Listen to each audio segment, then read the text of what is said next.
আল্লাহ রাব্বুল আলামিন ইব্রাহিম আলাইহিস সালাতু ওয়াস সালামের মাধ্যমে একের পর এক পরীক্ষা নিয়েছেন। ৮৬ বছর বয়সে আল্লাহ পাক ছোট্ট পুত্র ইসমাঈলকে দান করলেন। আল্লাহর কাছে ৮৬ বছর বয়সে রব্বুল আলামিনের কাছে হাত তুলে বললেন, রব্বুল আলামিনের কাছে দোয়া করলেন। ইব্রাহিম নবী আল্লাহর কাছে কি দোয়া করেছে, সেই দোয়াটা আল্লাহর কাছে এত বেশি প্রিয় হয়েছে, আল্লাহর কাছে এত বেশি পছন্দনীয় হয়েছে যে রব্বুল আলামিন তার কোরআনে কারীমের মধ্যে উল্লেখ করে দিয়েছে। আমার সাথে সবাই সেই দোয়াটা বলেন, রব্বি বলেন, রব্বি হাবলি মিনাস সালিহিন। আল্লাহর কাছে বললেন, রব্বি হাবলি মিনাস সালিহিন, আল্লাহ তুমি আমাকে একটা নেককার সন্তান দান করো। আমাদের যাদের সন্তান হয় না, আমরা আল্লাহর কাছে দোয়া করতে পারি, কিন্তু দোয়া তো করি না। সন্তান না হলে ইমামের কাছে দৌড় দেই, হুজুর একটা তাবিজ দেন, সন্তান হয় না। আর একটু টাকা পয়সা থাকলে মাথায় গিয়া বাবা একটা সন্তান দেন, কিন্তু কোন বাবার কাছে সন্তান নাই, কোন ইমামের তাবিজের বরকতে সন্তান হয় না। সন্তান তার মালিক একজন, তিনি কে? আল্লাহ। ওই আল্লাহর কাছে ইব্রাহিম নবী দোয়া করেছেন, রব্বি হাবলি মিনাস সালিহিন, আল্লাহ তুমি আমাকে একটা নেককার সন্তান দাও।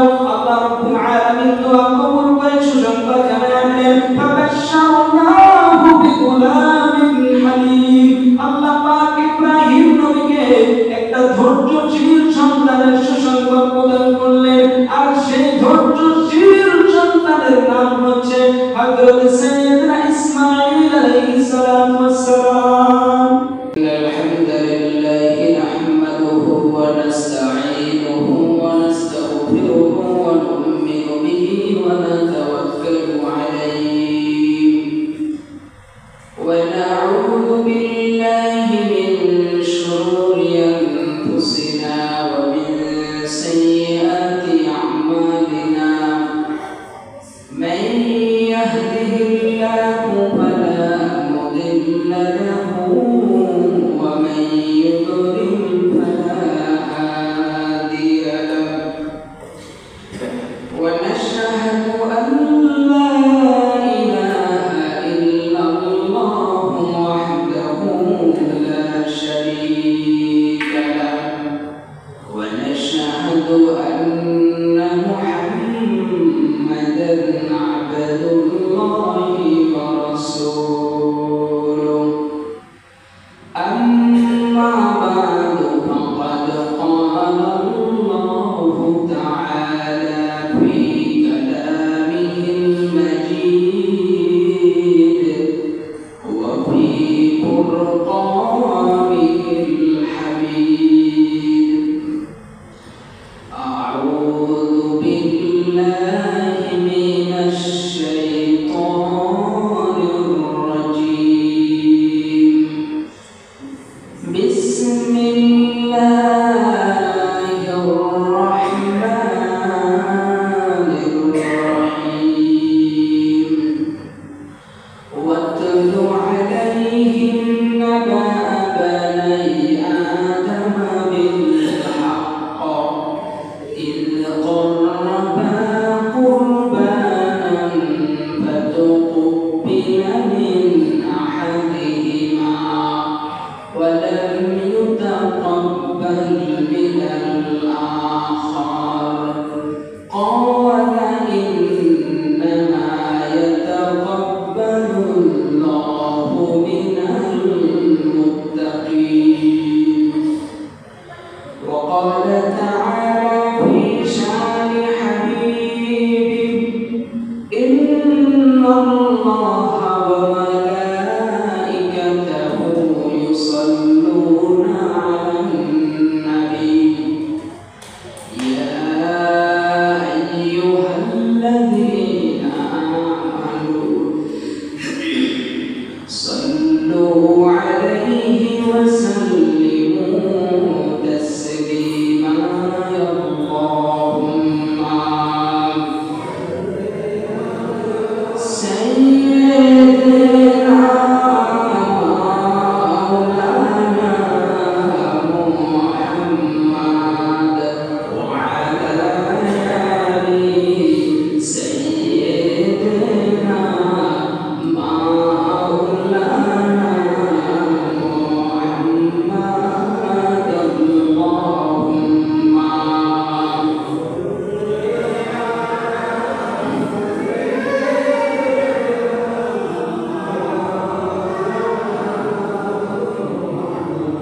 আমাদেরকে পবিত্র জুমার দিনে সালাতুল জুমা আদায় করার জন্য মসজিদে আগে আগে আসা, বসার, কিছু দিনে আলোচনা করা, শ্রবণ করার তৌফিক দান করেছেন।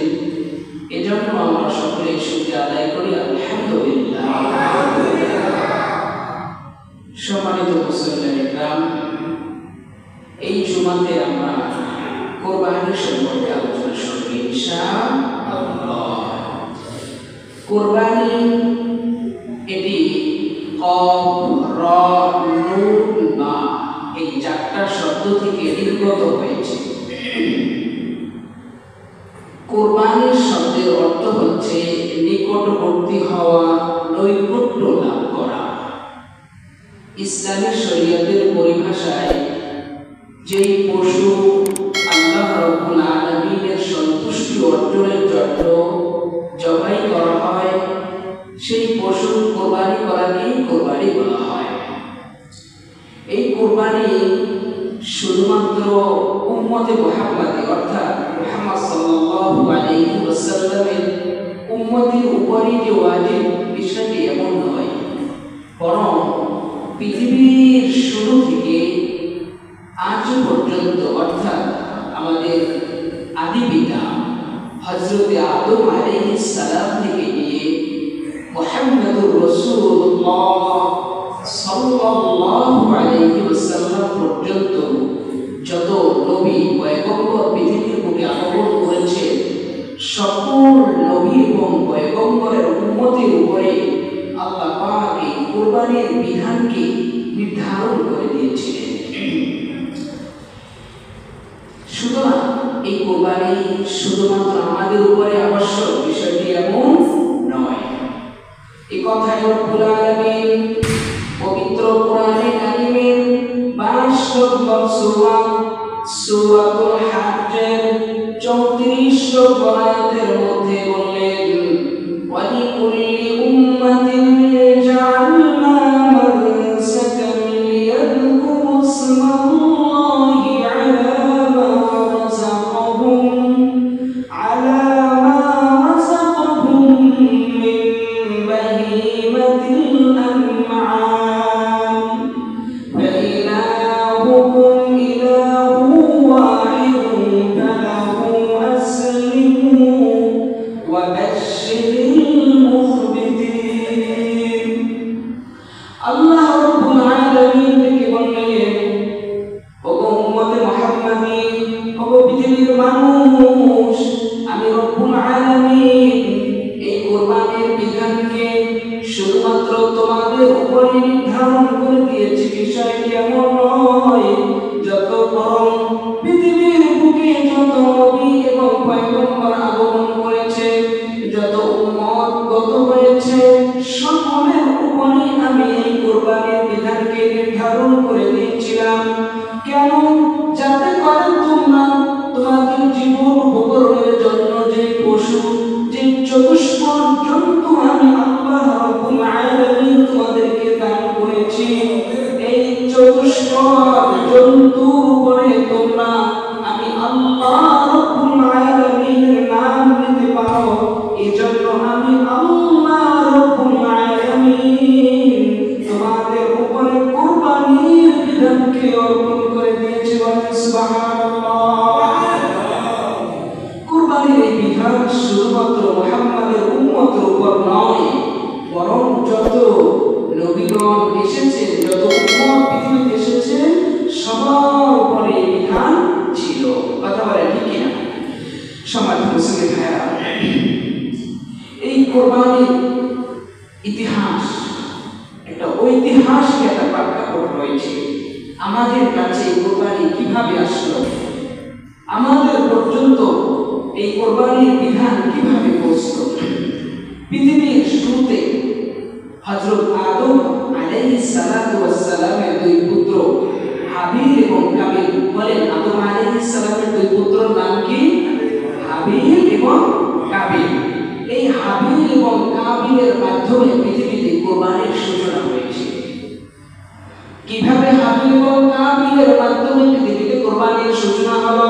আল্লাহ রাব্বুল আলামিন সূরা মায়েদার 27 নম্বর আয়াতের মধ্যে বললেন ওয়াতলু আলাইহিম নাবা বানি আদম বিল হক ইয قربا قربانا فتقبل من أحدهما ولم يتقبل من الآخر قال لأقتلنك قال إنما يتقبل الله من المتقين আল্লাহ রাব্বুল আলামিন তার প্রিয় বন্ধুকে জানিয়ে দিলেন বন্ধু আপনি তাদেরকে হাবিল এবং কাবিলের কুরবানির ইতিহাস শুনিয়ে দিন যখন আমি আল্লাহ রাব্বুল আলামিন কুরবানির নির্দেশ প্রদান করলাম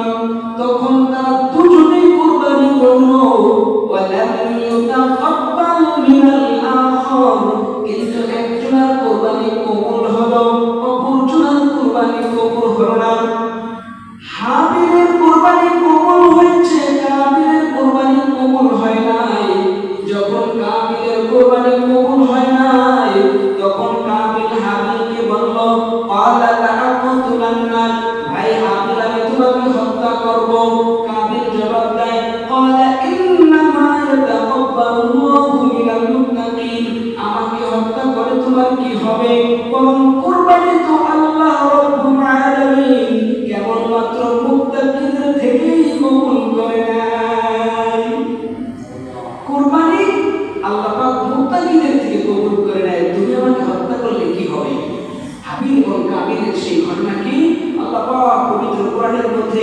সুন্দর করে বয়ান করেছেন আদম আলাইহিস সালাম হাওয়া আলাইহিস সালাম আদম এবং হাওয়া আলাইহিস সালামের গর্ভে একসঙ্গে দুইটা পুত্র জন্মগ্রহণ করত আমরা সবাই একটু বলি তো একসঙ্গে কয়টা পুত্র জন্মগ্রহণ করত দুই পুত্র দুইটা সন্তান একসঙ্গে জন্মগ্রহণ করত আমাদের আদি পিতার নাম আদম আলাইহিস সালাম আদি মাতার নাম হাওয়া আলাইহিস সালাম আদম এবং হাওয়ার গর্ভে একসঙ্গে দুই সন্তান জন্মগ্রহণ করত এক সন্তান হতো ছেলে আর এক সন্তান হতো মেয়ে এই ছেলে এবং মেয়ের মধ্যে ভাই বোনের সম্পর্ক থাকতো যখন তারা একটু উপনীত বয়সে পরিণত হতো তখন তাদের একজনের সঙ্গে আরেকজনের বিবাহ করিয়ে দেওয়া হতো মানে এক গর্ভের সন্তানের সঙ্গে আরেক গর্ভের সন্তানের বিবাহ করিয়ে দেওয়া হতো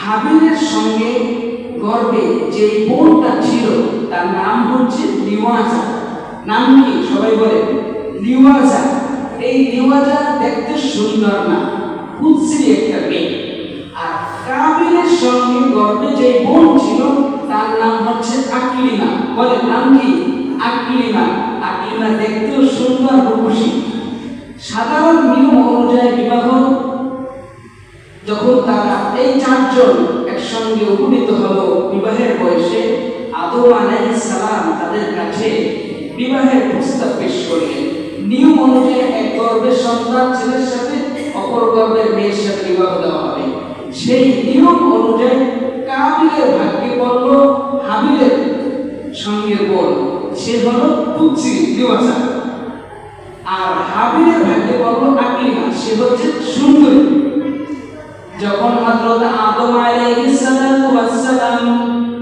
তার পুত্রদের কাছে বিবাহের প্রস্তাব পেশ করল যখন কাবিলের ভাগ্যে লিওয়াজা আসলো মুশরিক মেয়েটা আসলো তখন কাবিল এই প্রস্তাব মেনে নিতে চায় নাই তখন বাবাকে ডেকে বলল বাবা তুমি সন্তান তোমার পুত্র হাবিলকে বেশি ভালোবাসো এজন্য তোমার সুন্দরী মেয়েটাকে তার সঙ্গে বিবাহ দিতে চাও বাবা আমি এই প্রস্তাব কোনোভাবেই মেনে নিতে চাই না আমি এই প্রস্তাব মেনে নিতে পারবো না আদম আলাইহিস সালাম কাবিলকে ডেকে বললেন সন্তান আমার এই প্রস্তাব আমার এই সিদ্ধান্ত আমি ব্যক্তি আদমের পক্ষ থেকে নয় বরং এই সিদ্ধান্ত হচ্ছে গোটা পৃথিবীর মালিক আল্লাহ রাব্বুল আলামিনের যতভাবে কাবিলকে বোঝানো হয় কাবিল কোনোভাবেই বুঝতে চায় না কাবিলের কথা হচ্ছে আমি তা মেনে নিতে চাই না এক পর্যায়ে আল্লাহ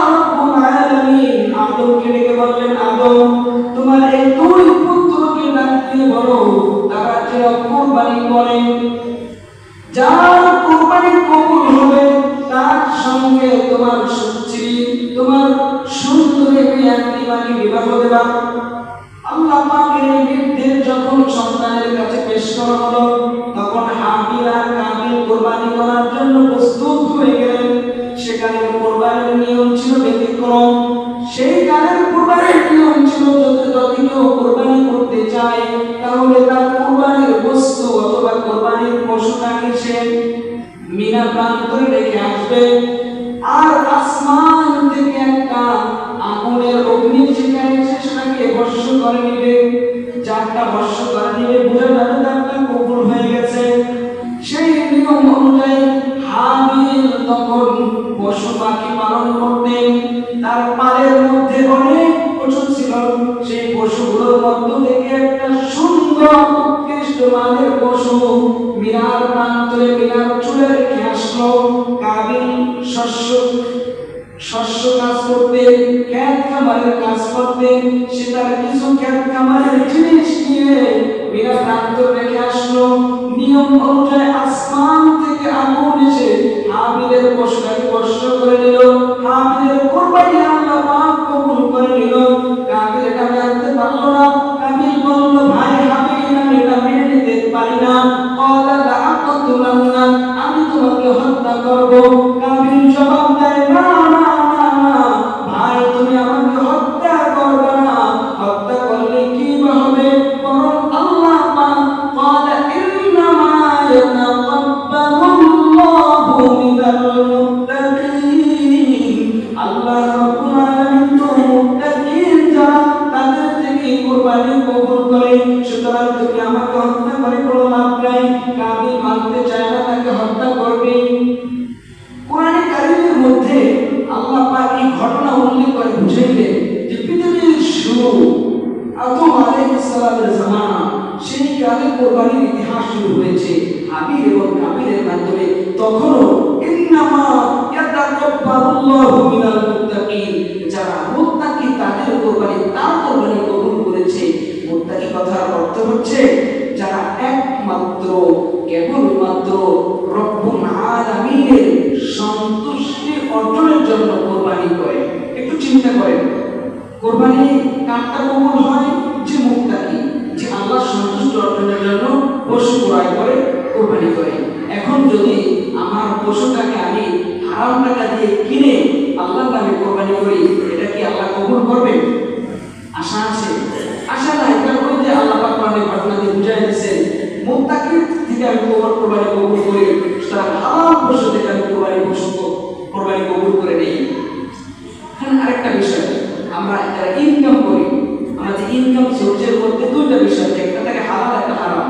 আমি ডাইরেক্ট কথাই বলি, হালাল থেকে একটা, হারাম থেকে একটা। আমার ইনকামের মধ্যে কোন টাকাটা হালাল কোনটা হারাম আমি কেন, অন্য কেউ বলতে পারবে না, সাধারণত বলতে পারবে না। কিন্তু আমারটা আমি ভালো করে জানি। জানি কি জানি না? অবশ্যই জানি। এজন্য আল্লাহর নামে যেহেতু কুরবানি করব, সেই পশুটা ক্রয় করার আগে ঠান্ডা মাথায় চিন্তা করব কোন টাকা দিয়ে পশুটা ক্রয় করব। আমার ব্যাংকে লক্ষ লক্ষ টাকা আছে, সেখান থেকে মাসে মাসে বছরে একটা পার্সেন্টেজ দেই, 2 বছর 5 বছর উঠাইলাম না, কুরবানি আসছে লাখখানি 2-3 লাখ টাকা হয়েছে, সেটা দিয়ে কুরবানি করব না। কুরবানি করব আল্লাহর নামে। আল্লাহ যেহেতু কুরবানি আল্লাহর নামে করা হবে, আল্লাহ মুত্তাকির থেকে কবুল করে, সুতরাং আমার হালাল টাকা দিয়ে কুরবানি করতে হবে। কথা বলে ঠিক না? সবাই মুসলিম ভাইরা ঠিকটা একটু বলতে হবে, পানির না পারি, চেষ্টা করতে হবে। এই তো পৃথিবীর ইতিহাসে কুরবানির সূচনা হলো হাবিল এবং কাবিলের মাধ্যমে। কিন্তু আমরা যে কুরবানি করি, এই কুরবানির ইতিহাস কোথা থেকে শুরু হলো? এই কুরবানি আমাদের কাছ পর্যন্ত কিভাবে পৌঁছলো? আমাদের কাছ পর্যন্ত পৌঁছেছে হযরতে ইব্রাহিম আলাইহিস সালামের মাধ্যমে। আমরা যে কুরবানি করি, এই কুরবানিটা আমাদের আদি পিতা, আমাদের জাতির পিতা ইব্রাহিম আলাইহিস সালামের সুন্নাহ। আল্লাহর নবী পয়গম্বর সাইয়্যিদনা ইব্রাহিম আলাইহিস সালাম, আল্লাহ পাক তার গোটা জিন্দেগি তার থেকে পরীক্ষা নিয়েছেন। তার জিন্দেগিতে এক এক করে তার উপরে পরীক্ষা এসেছে। নমরুদ তাকে ঘর থেকে বের করে দিয়েছে, সে পরীক্ষায় সফল হয়েছে। আবার নমরুদ তাকে আগুনের মধ্যে ঢুকিয়েছে, আগুনের মধ্যে নিক্ষেপ করে হয়েছে, সেই পরীক্ষাতে সে সফল হয়েছে। ৮৬ বছর বয়সে আল্লাহ পাক তাকে একটা পুত্র সন্তান দান করলো। পুত্র সন্তানটা দান করার পরে আমার মালিক ঘোষণা করলেন, ইব্রাহিম তোমার এই পুত্র সন্তানটাকে আমি আল্লাহর নামে কুরবানি করো। আল্লাহ পাকের অর্ডার পেয়ে, নির্দেশ পেয়ে ইব্রাহিম আলাইহিস সালাম পরীক্ষায় উত্তীর্ণ হলেন। যখন পরীক্ষার মধ্যে উত্তীর্ণ হলেন, রব্বুল আলামিন তার উপরে খুশি হয়ে, তার উপরে সন্তুষ্ট হয়ে তাকে মর্যাদাপূর্ণ পুরস্কার দিলেন। আল্লাহ রব্বুল আলামিন ঘোষণা দিলেন, আল্লাহ রাব্বুল আলামিন ঘোষণা দিলেন, মিল্লাতা আবিকুম ইব্রাহিম হুয়া সাম্মাকুমুল মুসলিমিন। রব্বুল আলামিন বললেন, ইব্রাহিম আমি তোমাকে জাতির পিতা হিসেবে ঘোষণা দিলাম, আমি তোমাকে জাতির পিতা বানিয়ে দিলাম।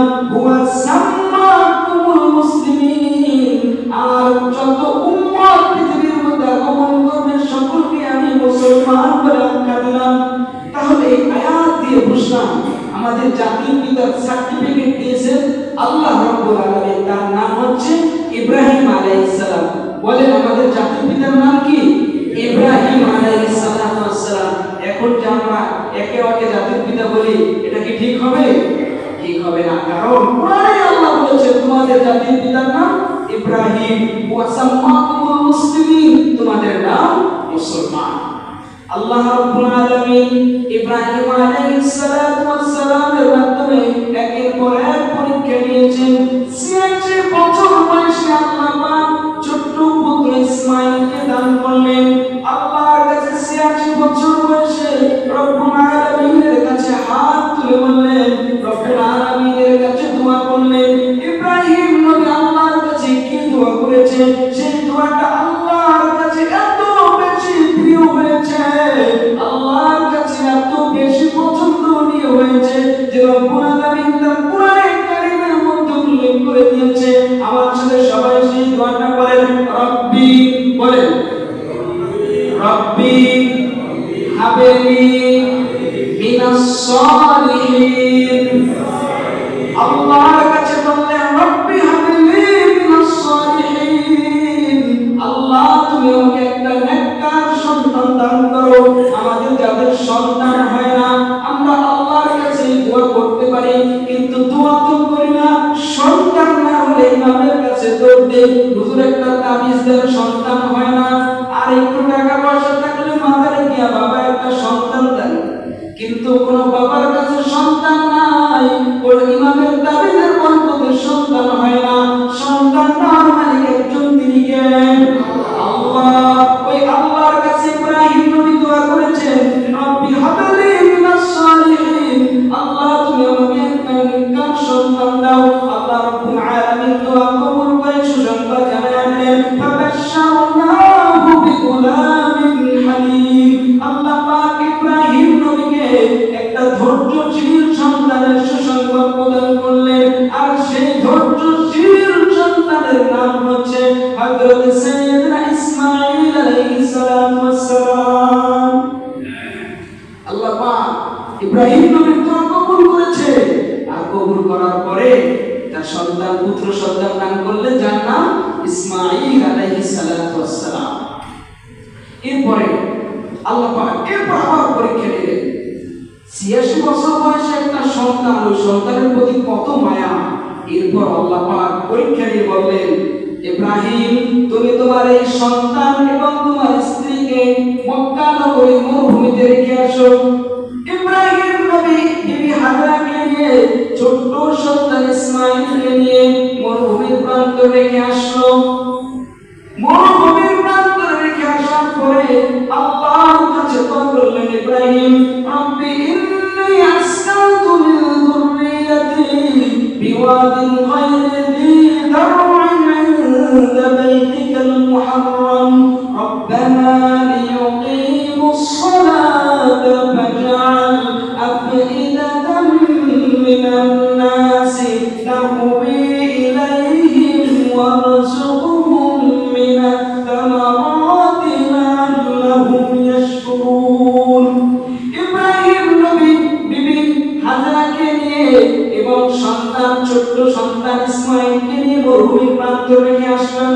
ফিরে আসার পরে আল্লাহর দিকে তাকিয়ে আসমানের দিকে তাকিয়ে বলেন রব্বুল আলামিন তোমার নির্দেশে তোমার হুকুম পালন করার জন্য আমার কলিজার টুকরাদেরকে আমি মরুভূমির প্রান্ত রেখে যাই, কিন্তু আমি তোমার কাছে তিনটা দোয়া করি। এক নম্বর দোয়া করলেন রব্বানা লিয়ুকিমুস সালাহ, আল্লাহ আমার সন্তানদেরকে তুমি নামাজ পড়ায় দিও। আল্লাহর কাছে ইব্রাহিম নবী দোয়া করলেন রব্বানা লিয়ুকিমুস সালাহ, আমার সন্তানদেরকে নামাজ প্রতিষ্ঠাকারী বানায় দিও। আর সেই দোয়া আল্লাহ পাক কেমন ভাবে কবুল করেছে, মক্কা নগরী বাইতুল্লাহর মধ্যে 24টা ঘন্টায় আল্লাহ রাব্বুল আলামিনের তাওয়াফ হয়, আল্লাহর কুদরতি পায়ে সিজদা হয়, শুধুমাত্র নিষিদ্ধ 3টা টাইম ছাড়া। দ্বিতীয় নম্বর দোয়া করলেন ফাজআল আফিদাতাম মিনান নাসি তাহবি ইলাইহিম ওয়ারযুকহুম মিনাস সামারাতি লাআল্লাহুম ইয়াশকুরুন। রব্বুল আলামিন আমার এই স্ত্রী এবং আমার সন্তানকে মরুভূমির প্রান্ত রেখে যাই, আল্লাহ এখানে তো খাবার দাবারের কোনো ব্যবস্থা নেই। রব্বুল আলামিন তুমি এই মরুভূমির মানুষের মধ্যে, এই জনমানবহীন প্রান্তরের লোকদের মধ্যে আমার স্ত্রী এবং আমার পুত্রদের প্রতি তুমি ভালোবাসা সৃষ্টি করে দিও। আল্লাহ পাক সেই দোয়া এমন ভাবে কবুল করেছে যে অন্য জায়গার মানুষ ইব্রাহিম নবীর স্ত্রী অর্থাৎ আমাদের জাতির পিতার স্ত্রী হাজেরা আলাইহিস সালাম এবং সাইয়্যিদা ইসমাঈলের প্রতি এতটা আকৃষ্ট হয়ে গেছে, যেই পরিমাণ আকৃষ্ট হলে তাদের হৃদয় সন্তুষ্ট হয়। এবং আল্লাহর কাছে 3 নম্বর দোয়া করলেন রব্বুল আলামিন ওয়ারযুকহুম মিনাস সামারাত লাআল্লাহুম ইয়াশকুরুন। আল্লাহ মরুভূমির প্রান্তর, এখানে তো ফলমূলের কোনো ব্যবস্থা নাই, রব্বুল আলামিন তুমি এই মরুভূমির প্রান্তরে ফলমূলের ব্যবস্থা করে দাও। আল্লাহ রাব্বুল আলামিন সেই দোয়া কবুল করে নিয়েছে। কেমন করে কবুল করে নিয়েছে? এই বর্তমান সময়ে গোটা পৃথিবীর মধ্যে যে ফল না পাওয়া যায় সেই ফল মক্কা এবং মদিনার মধ্যে পাওয়া যায়। কথা বলেন ঠিক কিনা? অবশ্যই সেই ফল মক্কা এবং মদিনায় পাওয়া যায়। কেন? এটা আমাদের আদি পিতা, আমাদের জাতির পিতা ইব্রাহিম আলাইহিস সালাতু ওয়াস সালামের দোয়ার ফল। সম্মানিত মুসলিম ভাইরা, লম্বা সময় আমরা কুরবানি সম্পর্কে আলোচনা শুনলাম। আগামী আরো 1 সপ্তাহ বা 2 সপ্তাহ, সেই 2 সপ্তাহ বা 1 সপ্তাহ আমরা কুরবানি আলোচনা শুনবো, বিভিন্ন মাসলা মাসাইল সম্পর্কে কথা শুনবো। আজকের আলোচনা থেকে কি শিখলাম? আজকে পুরো আলোচনা থেকে একটা মেসেজ আমরা নিব যে আমার কুরবানির পশুটা ক্রয় করার সময় আমি চিন্তা করব আমার এই টাকাটা হালাল টাকা নাকি আমার টাকাটা হারাম টাকা। ইনকামের সোর্স তো 2 ধরনের থাকে, হালাল কিছু টাকা পয়সা আমাদের হারাম থাকে। যেহেতু আমি আল্লাহর জন্য কুরবানি করব, আল্লাহর সন্তুষ্টির জন্য করব, সুতরাং আমার হালাল যেখানে টাকা আছে সেই টাকাটা দিয়ে কুরবানির পশু ক্রয় করার চেষ্টা করব ইনশাআল্লাহ। আল্লাহ পাক আমাদের সকলকে সুন্দরভাবে কুরবানি করে তার নৈকট্য হাসিল করার তৌফিক দান করুন। আমিন। ওয়া আখিরু দাওয়ানা আলহামদুলিল্লাহ।